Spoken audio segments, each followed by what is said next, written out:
আর আমি না 9টা-8টার দিকে ঘুম থেকে একদম উঠি না। আগো নেকু খুকি জানো 8টা-9টার আগে ঘুম থেকে উঠেন না। কিছুই নেই, আগে যখন ছোট ছিলাম তখন ভোর 5টা নয় 4:30। সো এই জন্য আমি এখন এই কম্বল বালিশগুলো এক এক করে থাক থাক করে রেখে দেবো, যেহেতু আমাদের ছোট ঘর জানোই।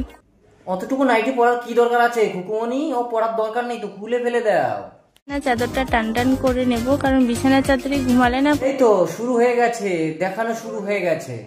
পা দুলে দিতাম জানো, এত বাজে ভাবে ঘুমাতাম। অভ্যাসটা খুব বাজে ছিল আমার। তারপর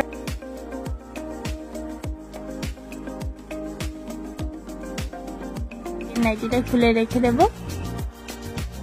এটা তো এখন মামুনির বাথরুম, এই জন্য সব চেঞ্জ করছে। হ্যালো এভরিওয়ান, গুড মর্নিং সবাইকে। কেমন আছো তোমরা? আজকে অনেক যা দেখালে মামুনি নেকু খুকি, আমরা সবাই ভালো হয়ে গেছি, দেখেই ভালো হয়ে গেছি। Hello everyone, welcome back to my channel Riya blogs. তো বন্ধুরা তোমরা মূর্খ, ওটা চ্যালেঞ্জ না, ওটা চ্যানেল বলে।